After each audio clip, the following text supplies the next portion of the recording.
discuss sikit pasal air ni kan. Okay, Yeah. in general kita perlukan 8 cawan air sehari In kan. general lah, tak wajib. Tak wajib kan, tapi it depend juga individu kan. Depend on kita punya weight Yes. something. Betul. So kalau bulan Ramadan ni okay. Macam mana kita nak dapat okay. kan? Macam kalau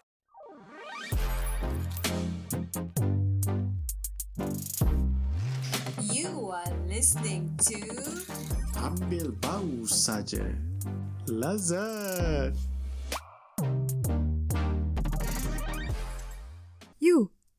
kita dah start puasa minggu ni. You sedar tak? You sedar lah kan? Of course lah, kita tengah puasa kan. Mestilah sedar. Alhamdulillah. Dah start dah bulan Ramadan. So macam mana rasa everyone? You rasa dah start puasa sekarang ni kan. So sekarang ni untuk podcast kita ni, masa bulan Ramadan ni kita nak ubah sikit lah kan. Ni format dia sebab Ramadan lah okay, kita ada kira limited, not limited edition, it's Ramadan edition. Ramadan edition. Khas untuk bulan Ramadan. The whole Ramadan lah. Kita akan fokus kepada topik-topik bulan Ramadan. Ya. Berbalik kepada bulan Ramadan yang berkait dengan bulan Ramadan, related to bulan Ramadan. So lebih kurang mungkin 4 ataupun 4 episod lah kot kan dalam bulan Ramadan. So yang I check hari tu 4 episod je lah yang kita buat untuk Ramadan. InsyaAllah discuss lah topik-topik yang kita dah pilih nanti. Nantikan lah. So tapi untuk topik yang hari ni, episod hari ni, episod Ramadan edition yang pertama hari ni, apa yang kita nak discuss? Apa topik dia? So obviously Ramadan kita akan relate dengan puasa kan. Puasa kita akan explain sikit, discuss sikit pasal sahur, a little bit discussion of what's fasting, what's sahur, what's iftar. In general lah. In general. So maksudnya that kita bukan lah pakar dalam bidang tak. Cuma apa yang kita faham dan kita rasa bagus untuk kita ingatkan diri sendiri dan juga orang lain lah kalau dia orang nak dengar lah. Betul. So other than that, kita ada discuss pasal obviously scientific relations of Ramadan and berpuasa our body. Berpuasa. That's right. And then yang paling I suka sekali is the meal prep lah. And so some tips dan tips atau kalau kita orang cakap petua kot bukan petua, tips lah juga. Petua macam orang tua. Betul lah, patut petua orang tua yalah. Macam mana kita mengharui Ramadan in general, tapi ini pengalaman kita jugalah masa dekat UK ni kan. More related to us lah. Kita nak share. So so apa yang tahu kita ada orang dapat benefit daripada tu kan. Itu yang kita harapkan lah. Okay, tapi sebelum kita get into the topic, macam biasa lah, kita akan tanya sama AI. Hoot. Okay. Understanding fasting. So Ramadan is a special time for Muslims. We pray, we fast, and also we help others. It teaches us self-control and empathy. Ramadan ends with Eid Fitri, or what we call Hari Raya, a very joyful celebration. It's about growing spiritually and being kind. Okay, itulah dia definition yang diberi oleh kawan AI kita. Sopan santun kita. Kali ni dalam English. Okay, tak apa. Okay. So kita start our discussion in general lah kan. So tadi kan I dah cakap macam bila kita sebut Ramadan, ramai orang akan relate dengan puasa, sahur, makanan apa benda semua. Okay. So straight to the point. So semua orang I rasa dah tahu yang kita akan puasa from sunrise to sunset. Okay. So apa yang okay, kita akan restrict our food. Obviously food, no drinks, and a lot of other religious activity yang kita boleh dan tak boleh buat. Betul tak? Betul. Okay. Maybe kita try to go into what are the changes yang kita rasa lah during fasting. Tubuh badan kita maksudnya, tubuh badan. Dari segi physical lah, physiological punya aspect. Macam kalau you kan, you rasa masa kita berpuasa, of course kita punya energy macam quite low lah. So why lah? Kita tahulah kenapa. It's because kita normally get our energy from the food. especially on carbohydrates. Betul tak? Tapi sebelum you go into yang macam technical sikit kan, I just nak cerita macam contoh I like technical. I punya apa kira experience biasalah sampai sekarang pun I rasa I experience benda yang sama bila time puasa. Apa? Kira macam bila baru nak start ni, macam 2-3 hari hampir nak kat seminggu kan, memang badan tu rasa macam letih lebih lah sikit daripada biasa. Sebab tu lah kan? dia ada scientific. Lepas tu bila in the middle tu change, macam dia dah okay balik. And then bila dekat ujung tu rasa macam dah terbiasa lah dengan puasa lah. Tu macam in general lah apa yang I rasa kan. Sebab tu ada dia punya scientific explanation on this changes. Dia selalunya pada I lah, I rasa dia bertukar ikut minggu. Okay, kalau firstly maybe minggu pertama tu kita still ada more energy lah sebab kita makan before that kan. So at one point maybe you akan rasa ada change on energy. So you akan rasa lemah kan. Sebab bila kita tak makan, body kita start guna energy yang dah memang ada dalam badan kita, yang being stored. Maknanya dah macam contoh yang dah berkurun lama lah kat dalam ni selama 11 bulan tu kan. Tak lah, ni I just imagine I just imagine macam tu. So bila kita tak cukup energy, kita rasa lemah lah, penat, lemah. So ada lagi satu tahap like maybe ini I nak explain sikit sebab mungkin dulu I pun tak tahu. Okay, yang kita tahu is kita puasa, kita tak makan, kita penat, kita tak minum, especially kita penat, kita tak tak makan, tak minum, kita penat and kita rasa lemah aja kan. Tapi di belakang tabir tu kita tak tahu what's happening in our body. Okay, tadi kita punya energy source dah rendah. And then kita pun actually kena tahu yang kita punya insulin level. Insulin tu you tahu apa tak? Yang selalu berkaitan dengan apa? Yang gula kan? Gula. So it's actually a hormone. Hormone that helps regulate blood sugar levels. So bila kita makan lah. Bila kita makan, insulin level tu naik sebab dia nak absorb glucose untuk energy kita. Tapi bila kita puasa, insulin level tu turun. Right? So bila dia turun, dia allow kita punya body to access stored energy yang ada dalam badan kita. Alright. Okay, that's the second thing that is happening. Tadi energy, now insulin. And then I baru dapat tahu yang, bukanlah dapat tahu, yang macam baru lately lah. Kita nak just nak ambil tahu in terms of scientifically macam mana pula proses dia punya itu kan. So kita pun ada juga depletion on glycogen. What is glycogen? Glycogen tu apa? I tak tahu. So glycogen ni dia macam some sort of glucose yang dalam kita punya liver, hati. Okay. And also kita punya muscle. Dia ada dekat liver dengan muscle kita. So bila kita berpuasa, kita punya glycogen yang duduk dalam liver, dalam muscle ni, dia akan deplete. Berkurang lah. Berkurang as the body uses the energy. Energy yang dia guna glycogen ni punya energy. Dia count energy daripada yang dah sedia ada dalam badan kita lah kan. Tadi yang dah sedia ada and kita guna je juga glycogen tu. Faham tak? Tadi dah insulin kan? Tadi lepas tu kita glycogen pula. And then bila kita punya glycogen ni semua dah habis guna, scientifically body kita pula akan react to something else pula. Semua benda dah tak ada kan? Obviously bila kita semua dah tak ada, semua kita dah tak ada pula. Semua energy kita dah digunakan semua tu, body kita akan masuk fasa yang diorang panggil ketosis. You pernah dengar tak ketosis?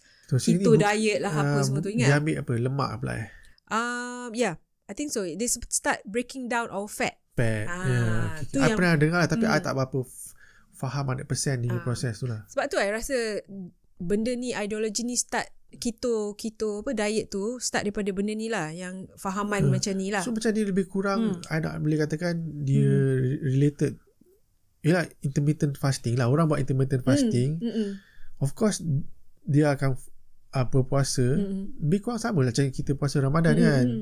Jadi efek dia mungkin lebih kurang lah kan. Mungkin dia boleh dapat air je lah kan masa tu. So proses yang tadi tu, ketosis tu, dia actually produce ketonins. Dia ketosis tapi dia produce ketonins yang mana it can be used by the brain and other tissues as an alternative fuel source. Okay. Okay, you faham tak macam tu? So benda tu all these changes kan ada related dengan kita punya metabolic rate juga. So you perasan as we age kan, kita dah semakin Metabolic rate kita mungkin makin menurun. betul. Okay, tapi and at the same time dalam puasa pun dia turunkan juga. So tapi over the time kan, our body will adapt by increasing the breakdowns of fats to maintain energy levels. So basically dia akan dia akan ambil fat lah. Fat yang ada dalam badan kita lah.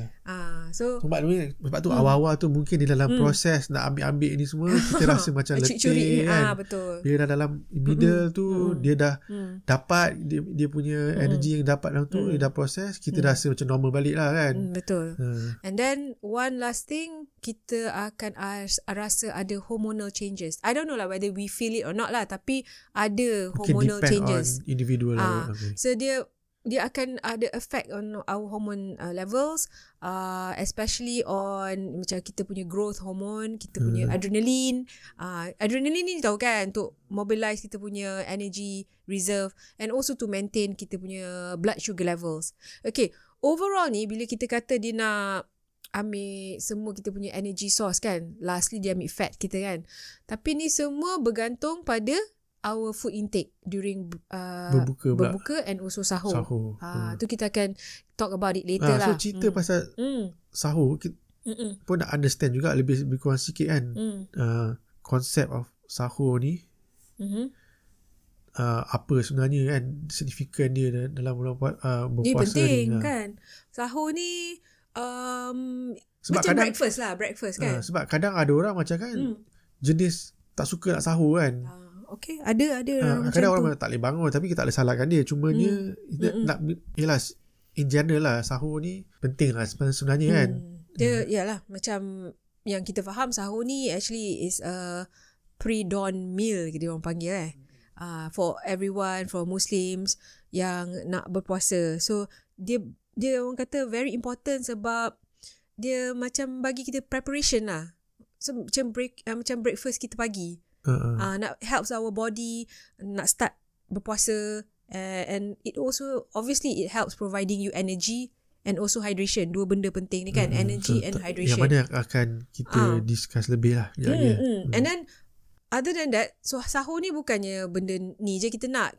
Obviously kita nak energy yang tadi tu, hydration.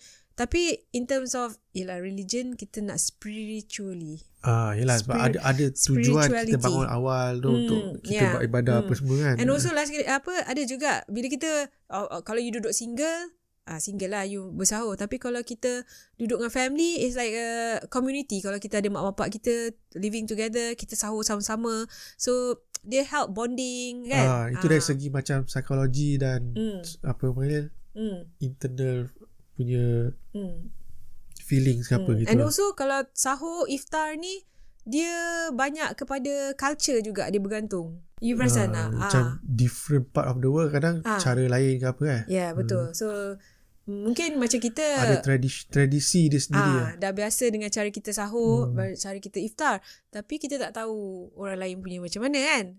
Tu interesting juga that topic. Kan betul. Okay, tadi bercakap pasal apa, dah makan, dah minum semua kan.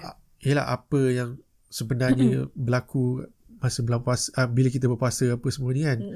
So apa agak-agak macam yang you rasa kita, kalau kita perlu, bukan perlulah, yang bagus lah recommendation untuk kita makan makanan ataupun kita buat masa bulan puasa tu lah, supaya kita dapat maintain kita punya apa level. Sebab apa yang biasanya kalau kita tengok ramai yang kalau dekat sini dekat UK yang orang bukan Muslim lah kan, kebanyakannya orang Mak Saleh kan, bila dia dengar kita puasa sebulan daripada pagi sampai ke petang, oh my god, dia macam terkejut badak macam macam mana you boleh tahan ni kan, macam mana tak minum air, tak apa, tak seksa dengan badan ke apa kan. Betul. So the mind ada mindset macam tu lah. Tapi kita as a Muslim memang kita ibadah kita, tapi at the same time kita ada cara lah kan sepatutnya untuk kita maintain kan.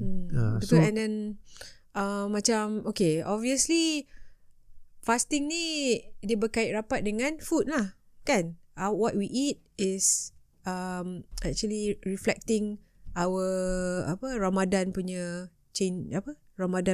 experience kan. So kita tak kena tahu firstly bila kita makan apa yang kita makan, right? Masa dulu I rasa kita tak fikir sangat, right? So bila macam kita punya kategori age ni, sebab I pun dah belajar about nutrition, all that stuff. So obviously, and it actually basic yang kita dah belajar juga masa kita in primary school, secondary school kan. What do we need? Kadang-kadang kita tak sedar. What do we need? But at least dalam podcast ni kita boleh remind balik. Kita boleh macam segarkan balik orang punya knowledge lah terhadap Ramadan ni. So what we actually need is a very good nutritional kind of meal or way of eating during Ramadan. Dia berbalik kepada makanan seimbang lagi sekali lah kan. Makanan seimbang, which also must include hydration kan, and that benefit your energy, and also it has to have nutrients. Okay, firstly, obviously orang akan tanya macam you cakap, tak minum the whole day like 12 hours, 13 hours. Kita discuss sikit pasal air ni kan. In general kita perlukan 8 cawan air sehari in kan. general lah, tak wajib. Tak wajib kan, tapi it depends juga individual kan. Depend on kita punya weight yes. So kalau bulan Ramadan ni okay. Macam mana kita nak dapat okay. kan? Macam kalau jelah macam dulu kita ingatkan macam kita minum air banyak-banyak masa sahur so that kita boleh survive the whole 12 hours, 13 hours lah.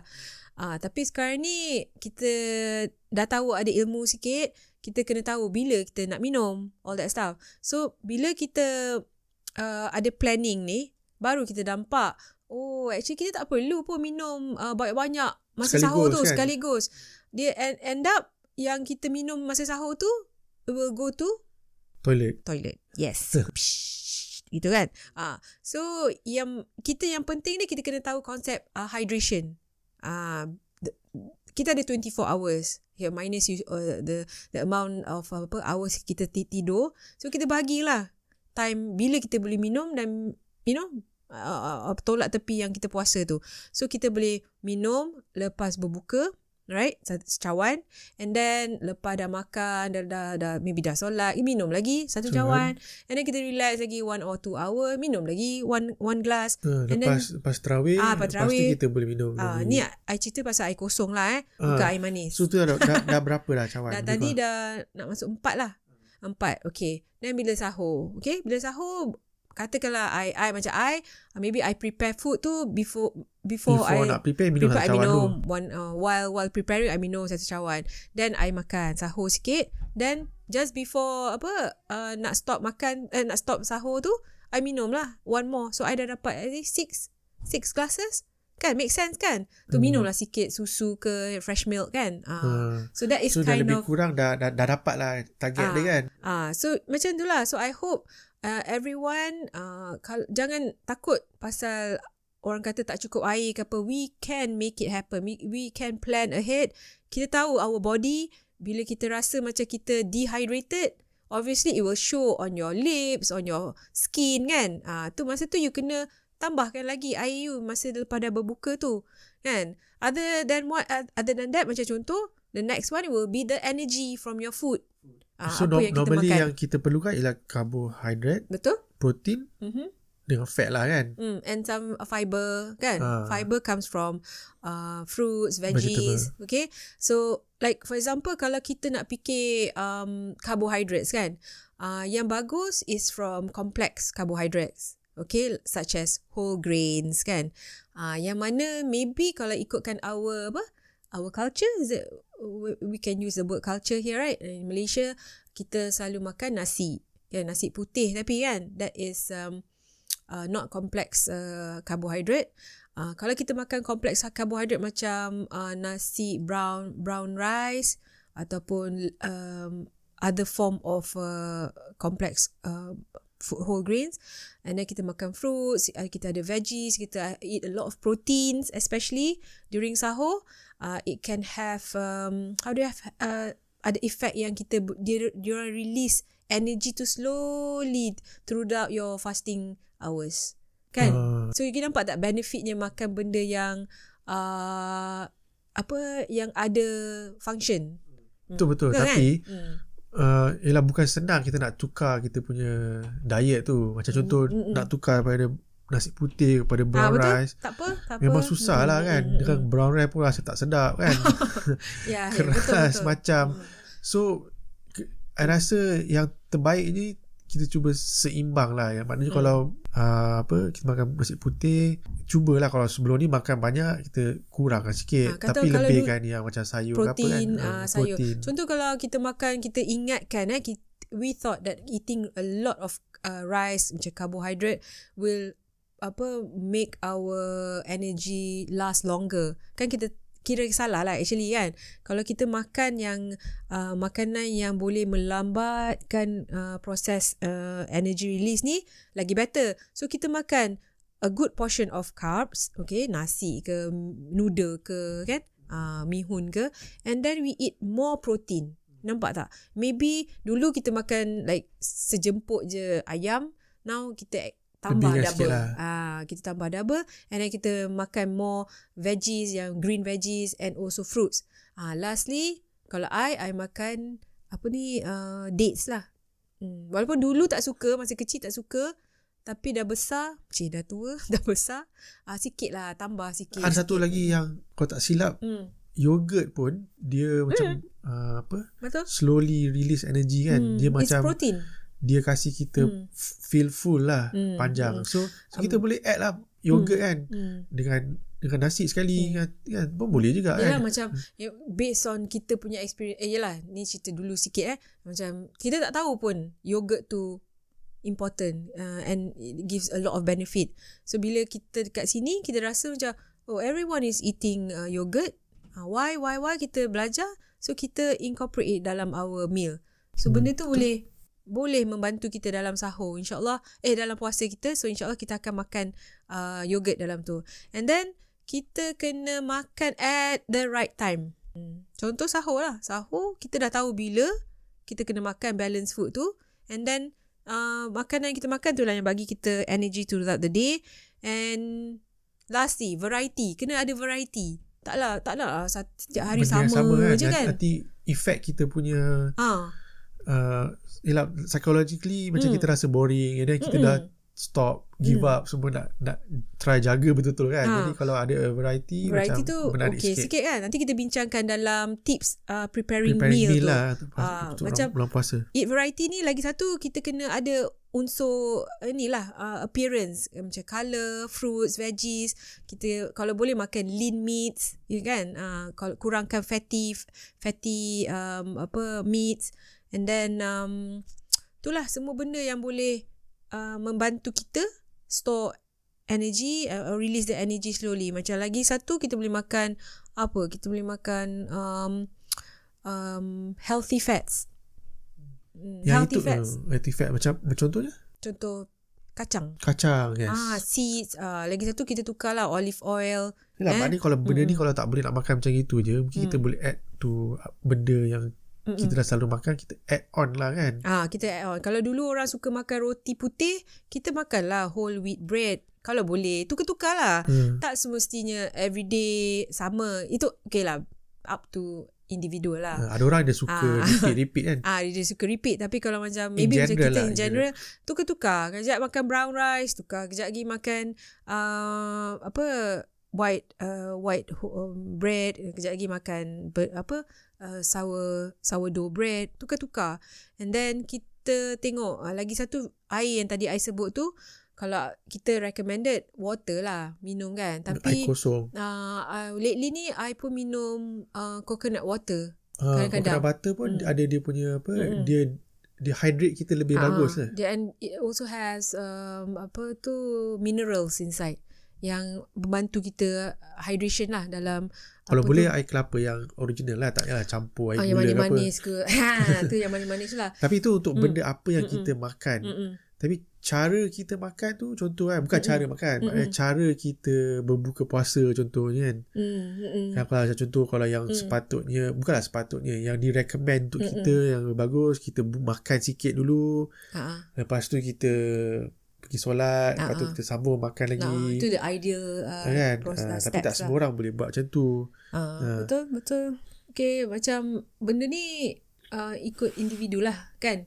And then maksudnya kita nak cuba enjoy, kita nak cuba bulan puasa is bila kita cerita pasal bulan puasa Ramadan ni, kita tak boleh lari dengan perasaan masak best-best, sedap-sedap, makan sedap-sedap juga kan. Sebab itu time yang kita semua benda kita rasa best kan, sedap kan. Sedap. Sebab itu nafsu mungkin ada satu nafsu apa yang kita nak, tapi Allah bagi kita kelebihan dari segi itulah bulan puasa. Kadang-kadang kita makan ikan goreng, ikan masin, nasi pun kita rasa nikmat dia macam the best sekali kan. Betul. Tapi dalam masa yang sama kita nak cuba tak naklah abaikan kesihatan dengan ibadah kita kan. So bila benda-benda macam ini dapat bantu kita nak enjoy makanan tapi tanpa mengabaikan kesihatan dan tu lah. Betul. So maknanya kalau I nampak macam kita kena orang kata plan ahead tu. You rasa macam tu tak? Sebab kalau kita main cejah je nak makan apa contoh kita membedal je, tak kisahlah food apa, janji kita buka puasa kita makan dah kan. Tapi kita tak fikir apa yang kita makan tadi, sugary ke, fatty ke kan? I rasa semua benda ni boleh dicapai dengan planning betul lah. Maksudnya mesti ada planning lah. Susah juga kalau macam impromptu aja terus nak buat, I rasa kita tak capai objektif tu. Sebab tu I rasa important kita remind macam nak remind kita for myself and for yourself and the rest of the listeners. Kita remind ourselves kita kena do something so that kita tahu yang apa yang kita nak makan, apa kita nak berbuka, apa yang kita nak makan untuk sahur apa semua. So kita kena ada planning untuk buat balance meal. Yep, right. Balance meal. Lepas tu kadang-kadang nak dapatkan balance meal ni perlukan masa kan. So lepas tu that comes planning into the picture lah. Kita nak cuba. Kita nak, maybe we will talk about that a little bit later macam mana nak go about this planning untuk iftar and also untuk sahur. Okay, so when we talk about sahur kan, what can we do? Tadi kita dah cakap ke pasal how do we like optimize our sahur? Tadi kita macam planning minum air macam mana kan, untuk dapatkan keperluan air yang secukupnya time sahur. Tu salah satu lah. Tak tahu kalau ada lagi. Okay, macam contoh kan, kalau you kata tadi I tambah sikit lah pasal sahur ni, boleh bagilah tips kan. Satu, kita minum air, right? Kita dah tahu planning kita nak minum air. Lagi satu, kita maybe boleh makan high water content food, macam contoh fruits macam watermelon sikit, vegetables, right? And then things that we should avoid, kita kena tahu juga. Kan, macam benda yang boleh membuatkan kita rasa lagi haus. You tahu kan? Macam maybe I suka benda coffee. masin lah. Masin. Ni tu caffeine lah. You cakap pasal caffeine. Macam minum caffeine lah. Tapi kalau macam betul lah you cakap tu, dehydrate juga. Macam masin pun boleh buat juga kita rasa dehydrated, rasa macam haus saja kan. And then try to reduce or avoid lah totally coffee and also soda. Kan kadang kita berbuka dengan air air those brands. Okay, fine. Lepas tu kita kalau boleh macam you cakap tadi, yogurt kan. Yogurt tu ada electrolytes dalam tu yang bagus lah for our body. And also macam you cakap salty kan tadi, kita try to avoid spicy juga. Spicy sikit-sikit okey lah. Jangan yang macam chili oil semata-mata, chili kan, yang pedas pula tu, it can make you thirstier. Benda-benda tu kalau boleh elak bagus. Kalau kita fikir balik, kalau contoh kita makan spicy, pedas sangat, nanti kita nak pergi toilet selalu. Tu satu. And then definitely kita buang air kan. Baik kali. Maksudnya kita buang air daripada badan kita lah kan. Betul. So And then akan mengurangkan air lah. Itu semua effect of that chili. Betul. Yang pedas tu. Dah lah you bear. Okay, you bear, you quench. So semua tu membuatkan you akan rasa lapar lagi and thirsty. Kan? So tu lah cakap, berbalik kepada nak capai benda ni semua. maybe kita boleh Kita kena buat planning. Itu yang penting. kita buat Sebab jarang lah. Bukan kata, rasa mungkin banyak orang yang luar sana tu memang daripada dulu dah adapt, dah amalkan planning apa semua kan. Yeah. Cuma kita sendiri pun bukan ada selalu kita buat pun. Baru-baru ni je kan. Kita try to plan apa benda semua. Especially when we have children yang dah membesar dan berpuasa juga kan. So macam contoh macam you cakap tadi, macam mana nak enjoy kita punya cara berbuka, cara bersahur. Macam makan kan, you cakap tadi one of the ideal method of berbuka is kita berbuka sesuatu manisan, right? And then kita stop, kita buat beribadah dan kita sambung balik makan dengan lebih sempurna lah. Betul. So kadang-kadang ada orang tak suka makan apa tu, biasanya kalau kita yang dicadangkan tu makan kurma dulu macam lah. kurma. And then semayang. Ada alternatif tak? Macam okey lah, katakan orang tu memang tak boleh makan kurma. Kalau nak makan kurma je macam tu kan. Okay, tapi tak boleh salahkan diorang. Mungkin ada tak boleh sebab-sebab terima. Ada sebab tertentu. So maybe kita boleh figure out apa alternatif yang dia nak buat juga, cara yang tu, yang ideal tu, tapi macam mana tak boleh nak makan kurma. So I rasa ada a few things lah yang came up, some ideas yang came out. Sebab I kat sini banyak I nampak snack bar. Snack bar ni ada banyak jenis, yang kira healthy and not healthy. Not healthy tu very sugary lah. Yang healthy macam snack bar yang low calorie lah kan. Low calorie ataupun no sugar added or natural ingredient, right? So snack bar ni yalah macam bar, kadang diguna lentils. Kadang ada juga dia letak apa ni, dates. Kalau tak dates dia letak seeds, nuts kan. So, that is one. So snack bar ni kira you want something yang sesuai lah, yang nutrition wise dia balance. Okay. Dan kita boleh gunakan lah untuk buka sekejap, makan sikit. And then kita solat dulu apa, and then the next baru kita nak makan lain, makan lah kan. Tu okey lah. Tu kalau rasa macam tak boleh minum benda lain, ada orang dia tukar jadi smoothie ke. Even macam kalau tak boleh kurma, buah-buahan lain pun boleh kan, yang mana yang dia suka lah. Betul. I rasa sebab dia punya intention is kita tak nak makan banyak sangat sebab kita nak buat ibadah kan. Jadi tak nak kacau kita punya, kadang-kadang dah makan dah penuh sangat, kita pun jadi macam lembik. Patutnya makan light lah. Kurma tu is the best lah, tapi macam yang kita cuba fikirkan alternatif. Takut nanti kalau tak makan apa-apa pula, tak cukup nutrition pula kan, malnutrition pula. Betul. Yeah. So itulah mungkin yang kita boleh buat. Dan at the same time it's fun lah. Macam it's not benda yang boring sangat kan. Macam macam sahur pun nanti kita boleh cerita macam how to make sahur prep fun. For us, for the children. Kadang benda ni susah juga nak ubah, tapi kita cuba, we try. Kalau tak serasi, tukar lain. Example? Okay, kalau sahur kan. Semenjak duduk sini dah banyak cuba tukar lah. Dulu makan nasi, makan apa kan. Now we go for macam overnight oats yang kita letak dates, kita letak seeds, nuts, ada kita letak milk, yogurt. So I think it's a complete meal juga for sahur, yang maybe bila kita tak cuba, kita tak tahu. Kita rasa macam it's not going to be the same as kita makan nasi, makan ayam kan. Cukup ke nak makan ni kan. Cukup ke kita. Cukup ke? Tak lapar ke lepas tu kan. Tu semua macam bermain-main dekat kita punya ni, sebab kita takut kita berlapar, right? So I rasa macam tadi, plan important.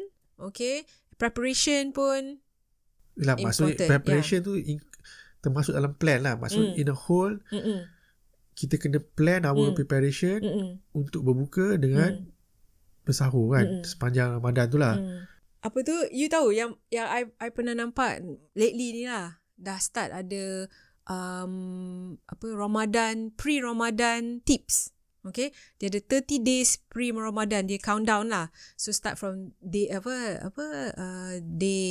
day 30, day 29, day 28, dia countdown lah, pre-Ramadan. So apa yang pre-Ramadan prep. Okay, so tak kisahlah dia yang I selalu follow tu, dia cerita pasal food preparation, ada dia cerita pasal organisation, Okay, apa you nak buat before Ramadan. Tu semua bagi tips untuk menyenangkan Yalah, kita. Itu semua part of the planning lah kan. Planning lah tu. So best juga kalau you dengar, you nampak lah macam mana yang kita nak elakkan kita jadi kusut masa Ramadan tu. At least itu antara benefit of kita planning lah kan. Betul. So the first benefit ataupun dia punya kelebihan dia is save our time lah. Kita buat dulu, kita bersusah-susah dahulu kan dalam bulan yang sebelum Ramadan, tapi kita senang masa Ramadan tu. You rasa tak betul? Sebab macam kat Malaysia, kalau bulan Ramadan kan dah lah orang biasanya kalau traffic jam teruk sangat dalam Ramadan kan. Kadang-kadang kita kalau yang kerja tu nak balik rumah sempat tak sempat nak masak, bak gedebu kan. Kita buka puasa dalam kereta kan dulu kan. Banyak kali lah tu experience kita duduk macam kan. And then dia bukan macam kat sini, kadang-kadang kalau kat time sama puasa panjang ada banyak masa nak buat. Pun still kadang-kadang kita rasa macam tak sempat nak buat kan, dan penat semua kan. Ya, betul. Tapi itulah planning ni salah satu benefit dia ialah save our time lah. So kita tak perlu risau bila kalau kita terlepas certain thing, kita dah ready prepared lah. So bila kita ready, kita dah ready, kita rasa apa? Kita pun relax. So relax kusut kita kan? tak kusut. Mana kita reduce apa punya? Stress. So penting lah. Kita nak having fun in our Ramadan ni kan. Having fun, betul. Kita nak kasih dia exciting lah. Kalau dah stress, setiap lah habis lah kan. Kalau mak balik dah stres, dia start bebel. Anak-anak bingis, semua orang bingis. Tak lah, kita tak mau stres sebab dalam bulan Ramadan kita nak concentrate benda lain juga. Bukan betul. Pasal makannya. Yang mana I rasa orang banyak terlalu fikir pasal food aja masa bulan Ramadan ni. Why not kita pre-plan kita punya Ramadan. Sebelum dia start, kita dah ada siap semua. Jadi bila kita sampai je Ramadan, dah tahu apa nak buat every day. Jadi kita boleh plan juga kita punya ibadah. Betul. Dia macam bersangkut paut lah. Ke arah itulah. Itu mainnya actually kita nak ibadah lebih kan. So kalau daripada start kita tak ada masa and then stress, kita semua ter-effect lah. Jadi end up kita penat. Let's say ibadah pun ke mana, food pun ke mana, tak semua tak. And then pemakanan kita pun tak ke mana. Itu balik pada satu lagi benefit yang kita dapat kalau kita plan ni. Kita dapat maintain kita punya balance diet lah. Balance diet. Sebab yalah, kita tahu mula-mula macam kalau bulan puasa ni orang dalam kepala otak akan fikir bulan puasa nanti aku kuruskan badan lah kan. Sekali end up you tambah lagi. Itulah. Kan? So the first point yang I cakap tadi, bila ada kita punya body ada changes kan, sebab kita tak ada energy dan kita ambil energy from somewhere. So itu semua based on our food intake juga. Tapi kalau kita rasa macam dah lemah, bila kita berbuka, kita makan makanan yang tak berkhasiat, macam contoh too sugary, too fatty, semua tu dia akan consume balik kepada fat tu datang balik. Jadi badan kita tak boleh nak detoxify, tak boleh nak menurun berat badan, dan sama je lah. It's either sama atau makin naik. Itu pun sebab semua ni efek pada hormon, pada insulin kita, pada glycogen kita kan. So kalau boleh kita try to percaya benda ni the importance of meal prep. Kalau kita single, macam mana cara kita nak buat benda ni semua kan. Kalau kita ada family, lagi banyak kita punya responsibility kan. Kita nak kena fikir you suka apa, I suka apa, anak-anak suka apa. Alright, to make everyone happy during that Ramadan.